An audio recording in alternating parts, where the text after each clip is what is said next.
"We've decided you'll live in the garage," my son-in-law said. So I sold the house they lived in and bought a condo by the lake. Then the mortgage bill arrived in their names. The Colorado air in September carries the first crisp promise of winter, a clean, sharp scent of pine and changing seasons. It's an honest air. It doesn't pretend to be something it's not. For the past 3 years, I had forgotten what honesty felt like. I had been living in a house full of polite lies, smiling betrayals, and the slow, suffocating kindness that is crueler than any overt anger. My name is Helen Grady, and my story starts with a blueprint and ends with a foreclosure notice. The blueprint was spread across the gleaming quartz island in the kitchen, a kitchen I had designed, a kitchen I was no longer allowed to cook in unless I was preparing meals for them. The island where George and I had shared our morning coffee for 15 years, where we'd planned our hiking trips and discussed our dreams of grandchildren who would someday help me roll out Christmas cookies on its smooth surface. Now it held architectural plans that would erase me from the house I'd built with my own hands and heart. My son-in-law, Kevin, a man who wore his ambition like an expensive, tailored suit, pointed a manicured finger at a small, gray square on the edge of the architectural drawing. His nails were perfectly buffed. I remembered when Amelia first brought him home how she'd giggled about his metro habits. "He takes better care of his hands than I do, Mom," she'd laughed. Back then it had seemed charming. Now those manicured fingers felt like claws marking territory. "And this," he announced with the magnanimous air of a king bestowing a favor upon a peasant, "is where you'll be, Helen. We're converting the garage into a studio apartment for you. It's perfect. Private entrance, your own bathroom. It will give everyone their space." Everyone their space. As if I were not part of everyone. As if 37 years of marriage to George, 25 years of raising Amelia in this house, 3 years of quietly funding their lifestyle while they slowly erased me from my own life, had somehow disqualified me from being considered part of this family unit. My daughter, Amelia, stood beside him, nodding enthusiastically. Her face, which used to light up when she saw me, the way it had when she was 7 and would run down these same stairs every Christmas morning, was now a carefully composed mask of serene agreement. She wore a cream-colored cashmere sweater that I recognized. I had bought it for her last birthday, along with the matching scarf she'd never worn. The sweater cost more than some people made in a week, paid for with the money I transferred monthly to what I thought was helping them get established. Money that, I was beginning to understand, had been financing a lifestyle I was no longer invited to share. "It's for the best, Mom. We need the guest room for a proper home office for Kevin, and with the new baby coming, we just need more family space." Family space, the words were a knife twisted gently. I was not family. I was a logistical problem to be solved, an item to be moved into a more convenient storage unit. The garage, a concrete box designed for cars and lawn equipment, was to be my new home. I thought of last Tuesday when I had spent 6 hours making my famous beef bourguignon for Kevin's business partners. I had used the good wine, the one George and I had been saving, and hand-rolled the egg noodles the way my mother had taught me. When Kevin's colleagues arrived, Amelia had swept into the kitchen, transferred everything to her own serving dishes, and presented the meal as her own creation. "I've been working on this recipe for months," she told them, her laugh tinkling like wind chimes. I had stood in the doorway, invisible in my own kitchen, watching strangers compliment my daughter on my grandmother's recipe. When Mr. Patterson, Kevin's senior partner, had asked about the wine pairing, Kevin had launched into a detailed explanation of the vintage, the terroir, the perfect marriage of flavors. It was the bottle George had bought for our 25th wedding anniversary, the one we'd never opened because he'd died 2 weeks before the date. I had opened it for them, thinking it would honor his memory to share it with family. Instead, I watched Kevin take credit for my husband's thoughtfulness, his knowledge, his love. That night, I had found the empty bottle in their recycling bin, tossed carelessly among the craft beer bottles and takeout containers. No ceremony, no acknowledgement of what it had meant, just trash. I looked around the house, my house. The soaring ceilings that George and I had argued about for 3 months before I convinced him that cathedral ceilings would make the space feel infinite. The hand-scraped hickory floors that we'd installed ourselves one terrible, wonderful summer, bickering over every plank while Amelia, then 15, rolled her eyes and complained about the noise. The massive stone fireplace my late husband and I had spent a winter designing, driving to 3 different quarries to find the perfect granite, the kind that would age beautifully and hold heat long into the night. Every corner of this house held our fingerprints, our decisions, our compromises and dreams. The built-in bookshelves where George had displayed his geology specimens alongside my collection of first edition mysteries. The breakfast nook where we'd eaten 10,000 meals together, where he'd read me snippets from the newspaper while I made his eggs over easy, exactly the way he liked them. The master bedroom with the walk-in closet that still smelled faintly of his cologne, Old Spice and cedar, a scent I couldn't bear to wash from his clothes. We had built this house in the mountains outside of Aspen not just as a home but as a legacy. A place where our family would gather for generations. Where Amelia would bring her children for summer vacations, where they would learn to fish in the stream behind the house and build snow forts in the yard. Where George and I would grow old together, watching the seasons change through the picture window he'd positioned perfectly to catch both sunrise and sunset. George was a geologist, a man who understood foundations. "Look at the bedrock, Helen," he used to say, his weathered hands pointing to the stone formations during our weekend hikes. "Everything else is just decoration. If the foundation is solid, the house will stand forever." Our foundation had been love, hard work, and a quiet, unshakable partnership. We'd weathered Amelia's teenage years, George's father's long illness, my mother's slow decline into dementia. We'd celebrated promotions and mourned miscarriages, saved for Amelia's college and George's early retirement. We'd been a team, 2 people who'd chosen each other every single day for 37 years. After he passed away from a sudden heart attack on Bear Creek Trail, the same trail where he'd proposed 40 years earlier, leaving me breathless with grief and disbelief, Amelia and Kevin had swooped in like concerned vultures. I remembered that terrible October day when I'd called Amelia, my voice breaking as I tried to explain that the doctors couldn't save him, that my George was gone. She'd driven up from Denver immediately, Kevin following in his BMW a few hours later. For the first time in months, I'd felt hopeful. My daughter was coming home.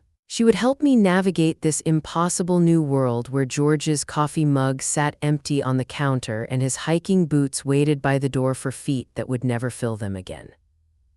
"You can't live here alone, Mom," Amelia had insisted, her eyes full of what I mistook for concern.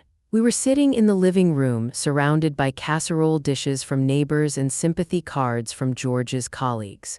"It's too much for you. The isolation, the maintenance, all those memories. Let us move in, we'll take care of you, take care of the house, we'll be a family." It had sounded like salvation. I was adrift in a sea of grief and they were a lifeboat. At 68, facing my first winter without George, the thought of rattling around in our big house alone felt unbearable. The silence was suffocating. Every creak of the floorboards sounded like his footsteps. Every gust of wind through the pines sounded like his voice calling my name. So, a deal was made. A deal that at the time seemed generous and modern and exactly what a progressive, loving family would arrange. I would sell them the house for $1, transferring the deed into their names so they could secure a mortgage. Why a mortgage on a paid-off house? For tax purposes, Kevin, a financial advisor with a corner office and a wall full of certificates, had explained smoothly. "It allows us to leverage the asset to build our portfolio. It's just smart business, Helen," George would have understood. The mention of George's name, the implication that my husband would have approved, had sealed the deal in my grieving mind. Kevin had spread documents across the same kitchen island where the blueprint now lay, his Mont Blanc pen dancing across signature lines as he explained depreciation schedules and investment opportunities. It was like being lectured in a foreign language by a very patient teacher who assumed I was too old and too emotional to understand the complexities of modern finance. The mortgage was for $1,500,000, taken out against the appraised value of the house I had just given them. They used $200,000 of it to pay off their own debts, Kevin's BMW lease, Amelia's student loans from her master's degree in art history, credit cards loaded with furniture and vacations, and the kind of lifestyle that looked successful from the outside. The rest went to invest in a series of high-risk ventures that never seemed to materialize. Kevin's friend's tech startup, a restaurant in Vail that folded within 6 months, something called cryptocurrency mining that I pretended to understand. But here was the catch, the part of the deal I had insisted on, guided by some deep, primal instinct George had instilled in me during our years together. For as long as I was alive, I would be the one paying that mortgage. Every month, I transferred $6,500 from my own accounts, from the investments George had carefully built for our retirement, from the life insurance policy he'd insisted on despite my protests about the premiums, directly to the bank. The mortgage was in their names, the house was in their names, but the financial responsibility was entirely, secretly, mine. They thought I was paying them rent for the privilege of living in my own home. They had no idea I was paying off the loan they had taken out on my own gift. My ledger was more than just the monthly bank statement. It was a small, leather-bound notebook George had given me for our last anniversary, meant for tracking my garden expenses and quilting supplies. Instead, it had become a quiet, damning record of my sacrifice. Each entry was written in my careful cursive, the handwriting George used to tease me about. "Helen, you still write like a schoolteacher," from 1952. March 2022, $6,500 to First National. Kevin mentioned needing new golf clubs. April 2022, $6,500 to First National. Amelia's girls' trip to Napa, posted 47 photos. May 2022, $6,500 to First National. Found my wedding china in the garage. They're using paper plates now. Easier for entertaining, Amelia said. June 2022, $6,500 to First National. They told me not to answer the door when the book club comes. We're not really available for socializing right now. Each entry was accompanied by a small, quiet humiliation, a gradual erosion of my place in the house I'd built. The notebook had become my confession booth, the only place where I could acknowledge what was happening to me. And there, gratitude was the blueprint for my new home in the garage. 3 weeks ago, I had been standing in the kitchen at 6 in the morning, making my usual breakfast of oatmeal and coffee, when Amelia had drifted downstairs in her silk pajamas. "Mom," she'd said, her voice carrying that particular tone of patient exasperation I'd come to dread, "we need to talk about your morning routine." My morning routine. The coffee grinder, it's really loud and Kevin has early calls with clients in Tokyo. Maybe you could make your coffee after 9 or use instant. I looked at the coffee grinder George had bought me for Christmas 20 years ago, the one that had faithfully produced our morning coffee every day since. The one that had never bothered anyone when it was our kitchen, our morning, our life. I could make coffee for everyone, I offered, like I used to. Amelia's smile was sharp around the edges. "Oh, that's sweet, but Kevin only drinks that organic stuff now, very specific blend, too complicated to explain." Too complicated, like I was a child who couldn't be trusted with coffee beans. 2 days later, I had been transplanting my herb garden, the basil and thyme and rosemary that I used for cooking, when Kevin had appeared beside me, his shadow falling across the tender plants. "Helen, we're having the landscapers come next week to put in a Zen garden. Very minimal, very modern, low maintenance." I looked at my herbs, my tomatoes, the flower beds I'd been cultivating for 3 years. What about my garden? Well, this will be much better, more in line with the aesthetic we're going for. Don't worry, I'm sure you can grow herbs in pots on your future patio. My future patio in the garage. Last month, when my friend Dorothy had called to ask if our usual bridge group could meet at my house, I had eagerly agreed. It had been months since I'd entertained, months since I'd felt useful and social and like the woman I used to be. I'd spent 2 days cleaning and baking, making Dorothy's favorite lemon bars and setting up the card table in the sunroom where the afternoon light was perfect. When Dorothy, Margaret, and Susan arrived, Amelia had greeted them at the door with a tight smile. "Oh, hello ladies, I'm afraid there's been a misunderstanding. We're having some work done today, so it's not really a good time for visitors." I had stood behind her, watching my friends' faces shift from confusion to embarrassment. Dorothy, who had been my bridge partner for 15 years, looked at me with something approaching pity. "But Helen said," Margaret began. I know, Mom gets confused sometimes about scheduling. Maybe next time you could call first."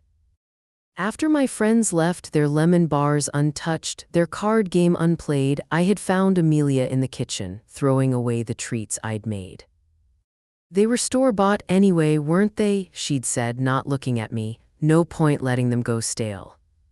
"They weren't store-bought. I'd made them from scratch, from my mother's recipe, the same recipe I'd taught Amelia when she was 12 and eager to help in the kitchen."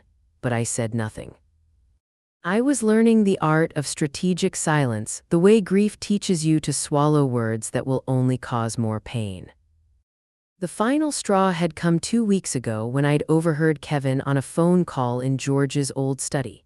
He'd been talking to someone about the old woman's situation and maximizing the living space, and she'll be more comfortable with appropriate accommodations. Asterisk the old woman, asterisk not Helen, not Mom, not the woman who had given him a house and funded his lifestyle, just an old woman whose situation needed to be managed. That night, I had sat in my bedroom, the bedroom George and I had shared, with the window seat where I used to read while he worked on his rock samples, and opened my leather notebook to a fresh page. Asterisk October 2024, they want to put me in the garage, asterisk. The words looked smaller written down, more pathetic, but they were also clearer, more real. I looked at Kevin's triumphant face and Amelia's serene smile, and I felt something inside me crystallize. Not anger, anger was hot and impulsive and loud. This was colder, more patient. This was the feeling of bedrock shifting, of foundations cracking in ways that would bring down the whole structure. The part of me that could be hurt by them had died quietly in the months of being treated like an unpaid housekeeper and an inconvenient piece of furniture. What remained was something harder, more purposeful. "A studio in the garage," I said, my voice even. "What a thoughtful idea." They beamed, relieved at my easy compliance. Kevin actually patted my shoulder the way you might pat a well-behaved dog. They didn't see the ice forming in my eyes. They didn't understand that the bedrock had just cracked and everything built on top of it was about to come tumbling down. That afternoon, I didn't call a lawyer. I didn't need one yet. I called a realtor, a woman named Susan Vance, the best in Aspen, known for her discretion and her ruthless efficiency. Susan had sold George and me this house 25 years ago, back when we were young and full of dreams and the house had seemed impossibly expensive. She'd also helped us refinance when George's geology consulting business took off, and she'd sent a beautiful arrangement of white lilies to his funeral. "Susan," I said, my voice steady despite the magnitude of what I was about to do, "it's Helen Grady. I need to buy a property, a 2-bedroom condo on the lake. I need it to be private and I need to close in 2 weeks, and I will be paying in cash." Susan, who knew my late husband and our history, didn't ask questions. She simply said, "I'll have a list of properties for you by morning, Helen, and Helen, I'm glad you called." For the next 2 weeks, while Kevin and Amelia were meeting with contractors to discuss insulating the garage walls and installing a kitchenette where George's workbench used to be, I was meeting with Susan.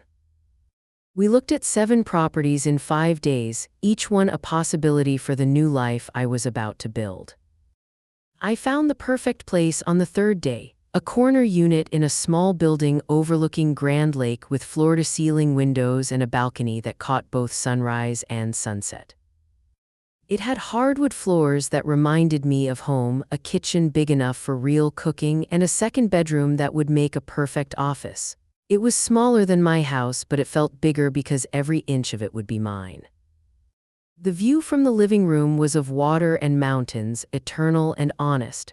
No lies, no hidden agendas, no carefully constructed facades, just the truth of stone and sky and the endless patience of nature. This one, I told Susan, standing on the balcony and breathing air that didn't carry the weight of other people's expectations. I liquidated $2 million worth of George's stocks, a fraction of the portfolio they never knew existed, money he'd invested over decades of careful planning and compound interest. George had always been conservative with our investments, diversified and patient, building wealth the slow, steady way that outlasts market crashes and economic upheavals. He taught me to think in decades, not quarters, to build for the long term rather than chase quick profits. The irony wasn't lost on me. I was using George's careful, methodical wealth building to escape the financial trap his own daughter had helped create. I bought the condo outright, no mortgage, no monthly payments, no debt to anyone. I hired movers, not the local company everyone used, but a firm from Denver that specialized in discretion and speed. I packed my clothes, my books, my mother's china, and George's rock collection. I left behind everything they had contaminated with their presence. The furniture we'd chosen together but that no longer felt like mine, the kitchen appliances I was no longer allowed to use freely, the decorative objects that had become props in their performance of successful living. And one Tuesday morning, while they were at their respective jobs, Kevin at his office in downtown Aspen, Amelia at her part-time position at an art gallery, I moved out. I didn't leave a note. I left nothing but an empty guest room and the lingering scent of betrayal.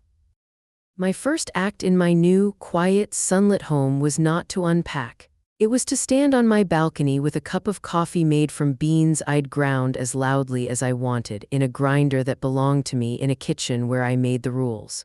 The coffee tasted like freedom. My second act was to make a phone call. I called the bank, the one that held the mortgage on my old house. First National, where I'd been making payments for 3 years, where the customer service representatives knew my voice. "Good morning," I said to Mrs. Patterson, the loan officer who'd handled my monthly calls whenever there were payment questions. "My name is Helen Grady. I've been making the mortgage payments for account number 74 to 22B in the name of Kevin and Amelia Prescott. I'm calling to inform you that as of today, I will no longer be making those payments. Please direct all future correspondence and bills to the homeowners of record. Thank you."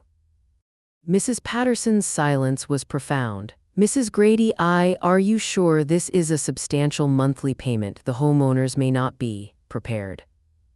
"I'm quite sure, dear. They're very successful people. They'll figure it out."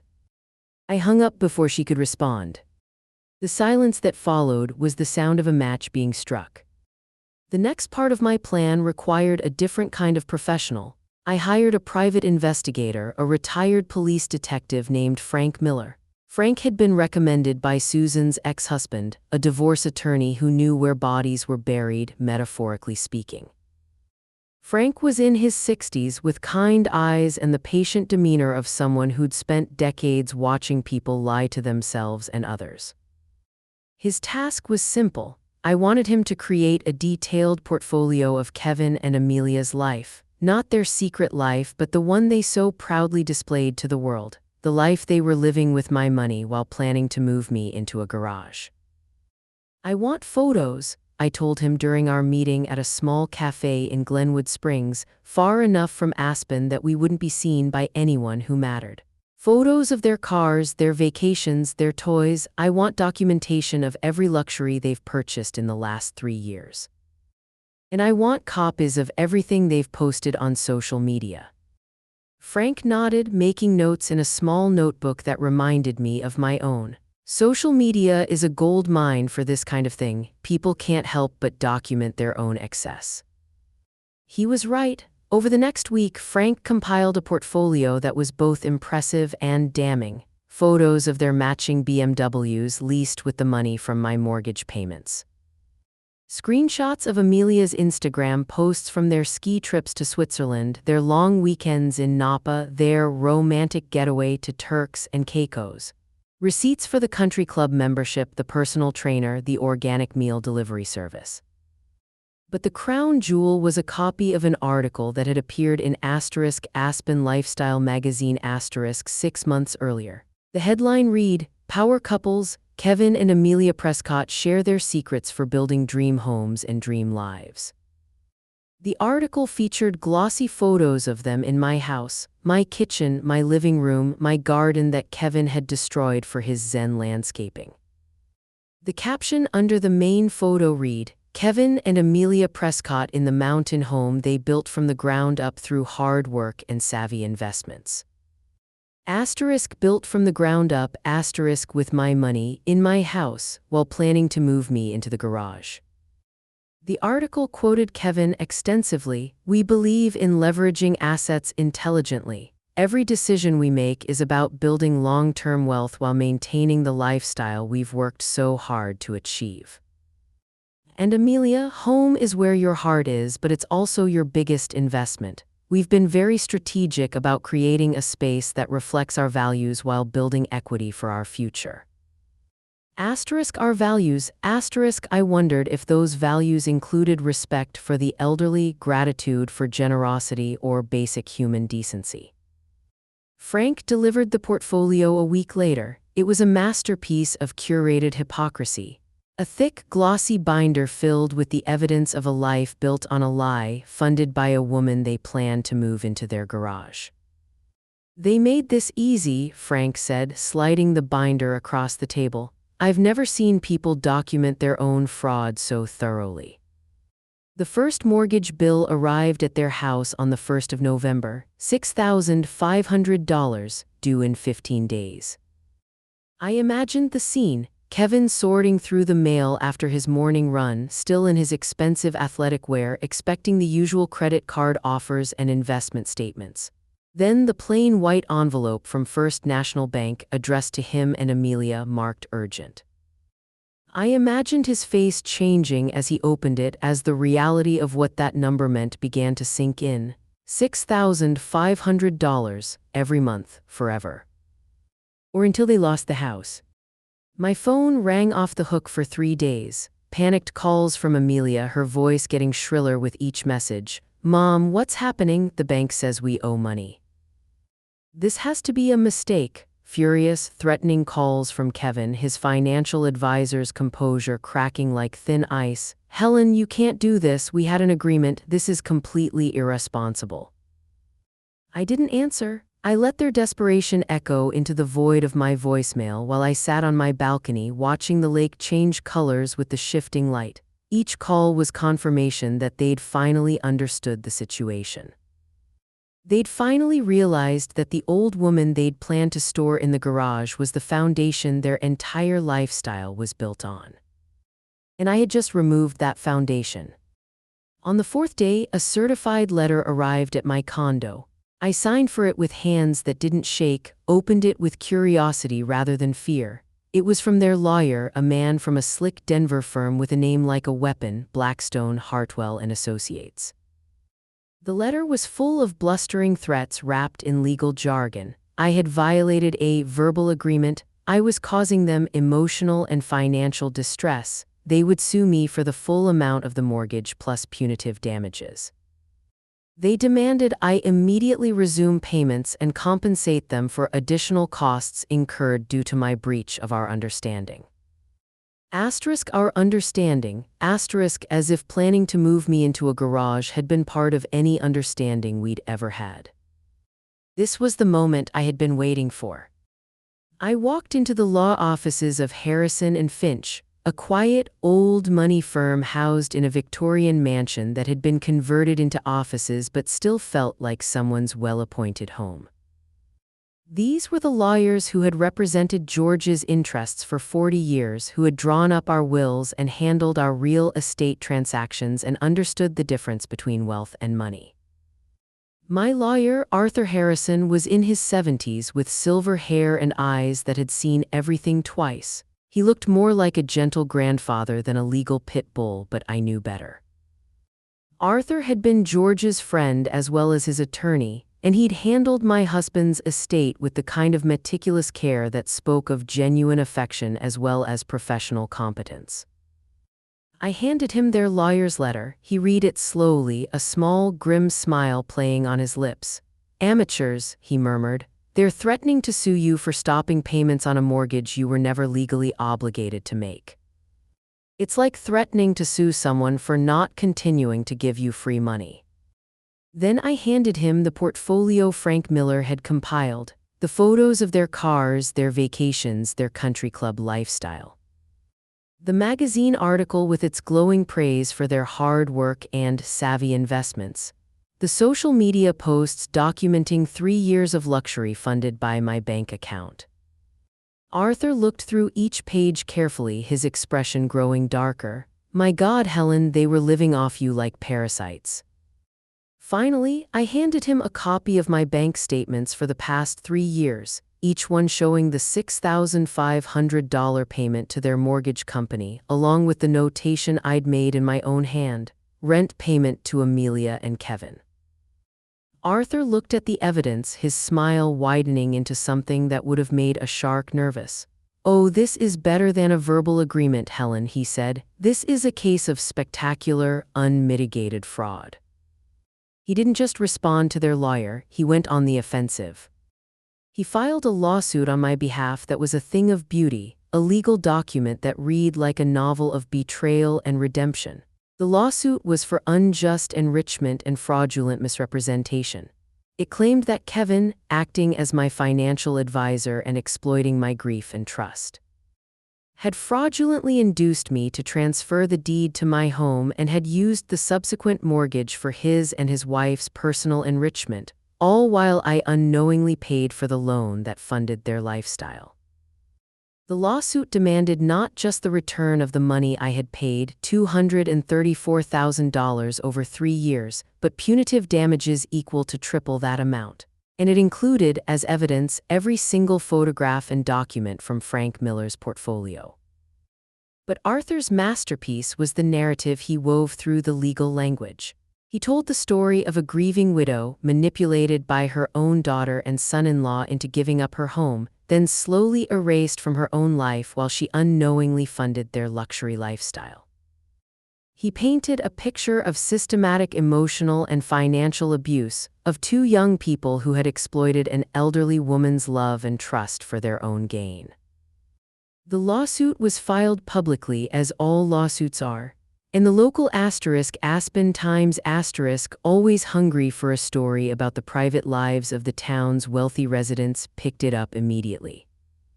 The headline was brutal: Aspen power couple sued by mother for fraud, lived lavishly on secretly funded mortgage. The story, complete with photos from their magazine article and excerpts from their social media posts, was a public relations atom bomb. Their carefully constructed world of hard work and savvy investments vaporized overnight. The article ran on a Thursday. By Friday, Kevin's phone was ringing with calls from his firm's partners. By Monday, he was gone, pursuing other opportunities, according to the terse press release. In the financial advisory world, where trust is everything, being publicly exposed as someone who had defrauded his own mother-in-law was a career death sentence. The country club suspended their membership pending clarification of their current situation. Amelia's Art Gallery, a boutique establishment that catered to wealthy tourists and locals, quietly suggested she might want to take some time to focus on her family situation. Their social circle, built on the shifting sands of perceived success and reciprocal networking, evaporated like a puddle in the desert sun. The same people who had enjoyed their dinner parties and admired their lifestyle now crossed the street to avoid them. In a small town like Aspen, scandal spreads faster than wildfire and burns just as completely. I heard about their social death secondhand through Dorothy, who had remained my friend despite that terrible day when Amelia had turned her away from my door. Dorothy had run into Sarah Mitchell at the grocery store. Sarah, who had been one of Amelia's closest friends, one of the women who had toured my house and admired what Amelia and Kevin had built. She looked right through her, Dorothy told me during one of our weekly phone calls. Like Amelia was invisible, and when Amelia tried to say hello, Sarah just said, "I'm sorry, I can't talk right now," and walked away. Amelia was standing there holding a bag of frozen peas, looking like she'd been slapped. I felt a small, cold satisfaction, not because I enjoyed Amelia's pain. She was still my daughter, still the little girl who used to crawl into my lap when thunderstorms scared her, but because she was finally experiencing the consequences of her choices.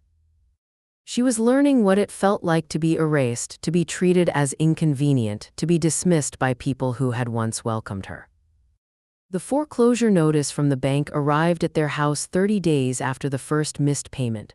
First National didn't waste time with polite letters or payment plans. When you're carrying a mortgage that size and you miss a payment, the bank moves quickly to protect its interests. The "for sale" sign went up on the lawn 2 weeks after that. Not a regular real estate sign, but the stark, official notice of a foreclosure auction. The house I had built, the house I had given them, the house they had tried to banish me from, was being sold by the bank to cover the loan they couldn't pay. I drove by one evening just to see. The house looked smaller somehow, diminished. The landscaping Kevin had installed was already showing signs of neglect. The Zen garden was gathering leaves, and the automatic sprinkler system had been turned off to save money. Without the constant care a house like that required, it was already beginning to look abandoned. There were no cars in the driveway. The BMWs had been returned to the leasing company when Kevin lost his job. Through the windows, I could see moving boxes, the skeleton of a life being dismantled and packed away. They were ruined, not by me but by their own greed, exposed to the honest Colorado sun. My lawsuit was settled out of court 6 weeks after it was filed. They didn't have a defense. Their lawyer, the one who had threatened me so boldly, advised them to settle for any terms we offered rather than face a public trial that would only expose them to more scrutiny and higher damages. I didn't ask for punitive damages in the end. I didn't need to destroy them completely, they had done that to themselves. I just asked for what was mine, the $234,000 I had paid on their mortgage over 3 years plus interest and legal fees.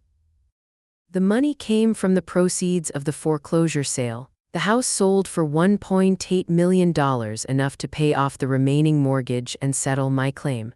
What little was left over, maybe $50,000, went to them. It was enough, perhaps, for a down payment on a small apartment somewhere far away from Aspen, somewhere they could start over with new names and new stories. My story, however, doesn't end with their ruin. It ends with a new beginning. With the money returned to me, plus the remainder of George's carefully built portfolio, I created something that would have made my husband proud: the George Grady Foundation for Bedrock Truths. The name came to me during one of my morning walks around the lake. George had always believed in foundations, in the solid, unshakable things that hold everything else up. Our marriage had been built on bedrock truths: honesty, loyalty, mutual respect, and the understanding that love without trust is just pretty decoration on a crumbling structure.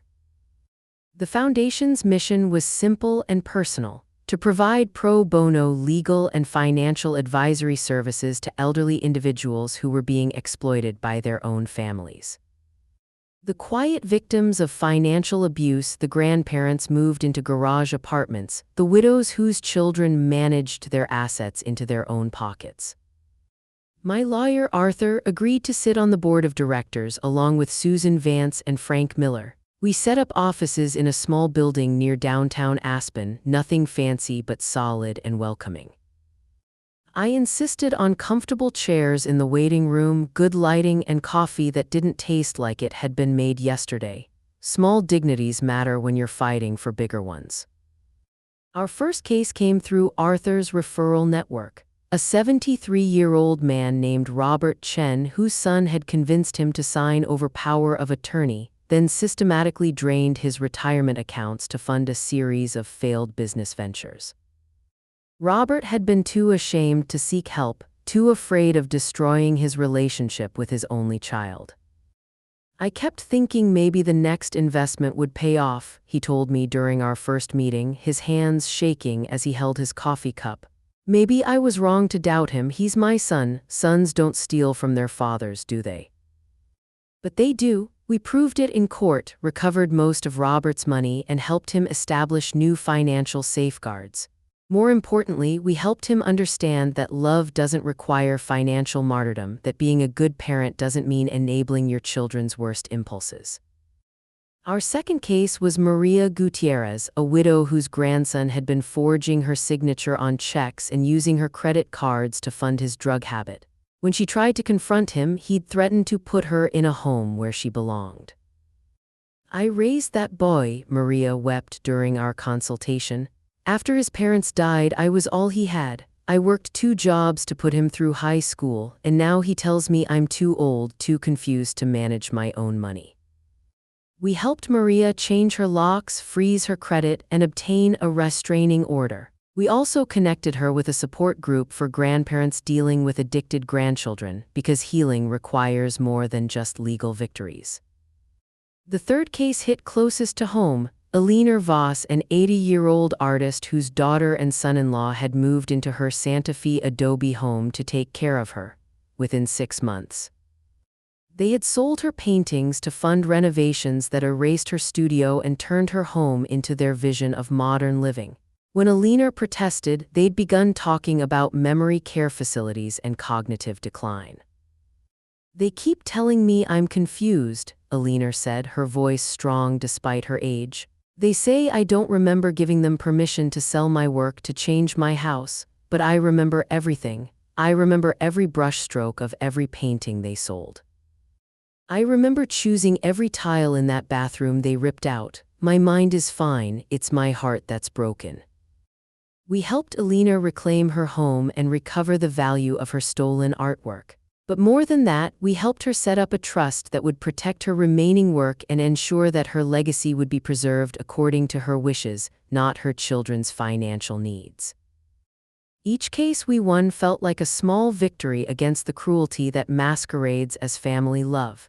Each elderly person we helped reclaim their dignity was a reminder that age doesn't make you disposable, that wisdom and experience have value beyond their financial worth. Word spread quietly through the community. Older residents began to whisper about the foundation, about the woman who had fought back against her own family and won. We started getting calls from other states, other countries, people who had heard about our work and needed help with their own family predators. I hired more staff. A social worker who specialized in elder abuse, a financial planner who understood the unique vulnerabilities of older adults, a paralegal who had experience with family law. We created a network of resources, from emergency housing to counseling services to financial education specifically designed for seniors who had been exploited. The foundation grew, but it never lost its personal touch. I made sure to meet with every client personally to hear their story in their own words. Many of them reminded me of myself 3 years earlier. Intelligent, capable people who had been slowly convinced that they were burdens, that their needs were less important than their children's wants. 1 year after we opened, I received a letter with no return address, postmarked from a small town in Arizona. The handwriting was Amelia's. I would recognize her careful cursive anywhere, the same script I had taught her when she was 7 years old. "Mom," it read, "I don't expect you to forgive me. I don't forgive myself. Kevin and I are divorced. The stress of everything, the lawsuit, losing the house, losing our friends, we couldn't survive it. Maybe we never really had anything real to begin with. I'm working as a waitress at a diner called Rosie's. It's the first honest job I've had in my adult life. I get up at 5 in the morning and I come home with sore feet and the smell of bacon grease in my hair, but the money I earn is mine, really mine. I'm not living off anyone else's kindness or sacrifice. I think about you every day. I think about the house, about how happy you and Dad were there, about how I let Kevin convince me that success meant having more instead of being grateful for what we had. I think about that morning when we showed you the blueprint, when we told you about the garage. I see your face sometimes in my dreams, and I know now what I was too selfish to see then. We were asking you to disappear so we could pretend we'd earned something we'd actually been given. I don't know if I'll ever have the courage to call you. I don't know if you'd want to hear from me if I did, but I wanted you to know that I'm trying to find my own bedrock now. I'm trying to build something real, something I can be proud of that doesn't require anyone else to become smaller. I hope you're happy in your new home. I hope you've found peace. Your daughter Amelia.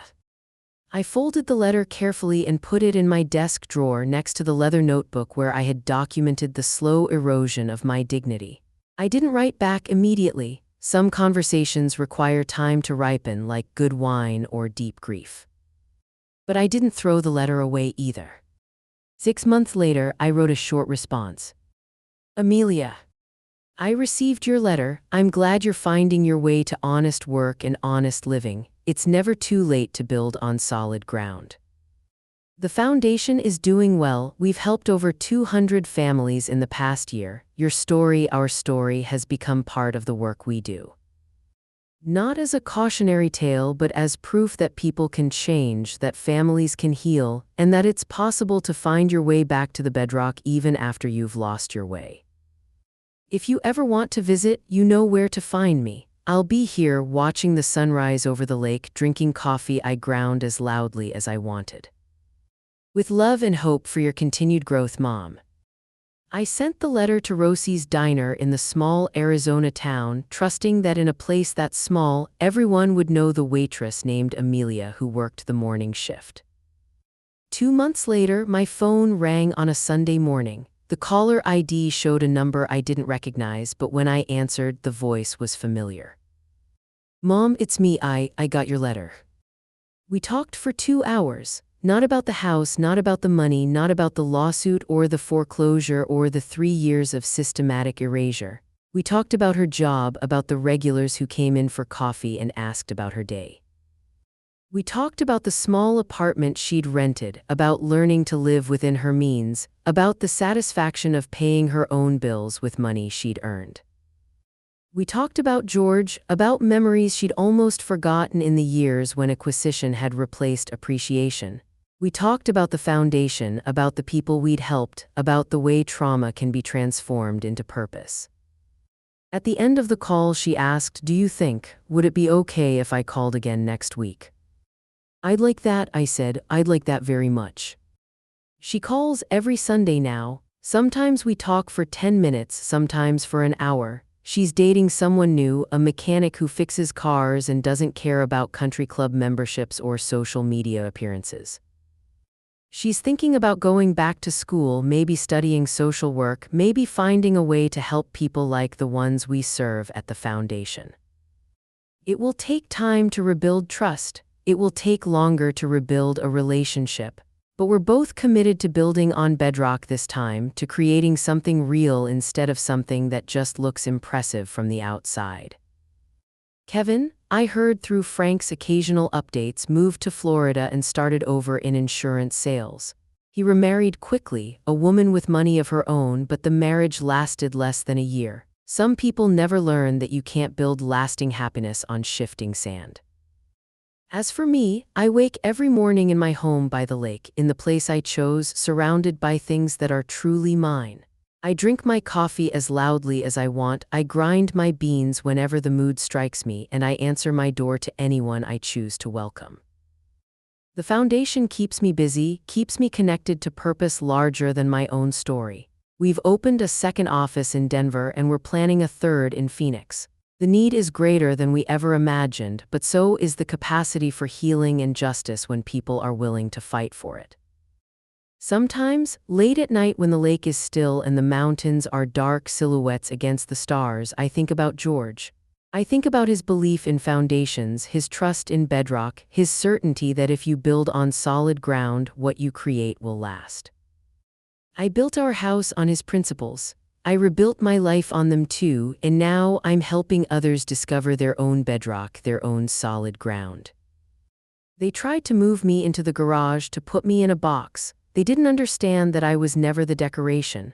I was the foundation, and a solid foundation can hold up more than just one house. It can hold up a community, a movement, a legacy of dignity and justice.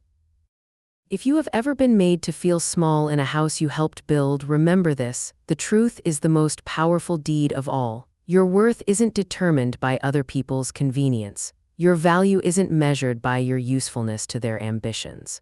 You are not too old, too confused, or too much trouble. You are the bedrock, and bedrock doesn't crumble, it endures, it supports, and it holds everything else up. Build on solid ground, fight for solid ground, and when you find it, help others find theirs too. The foundation we create together will last forever.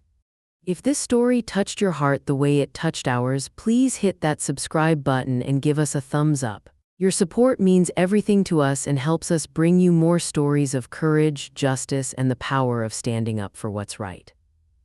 Tell us in the comments below, what would you have done in Margaret's situation?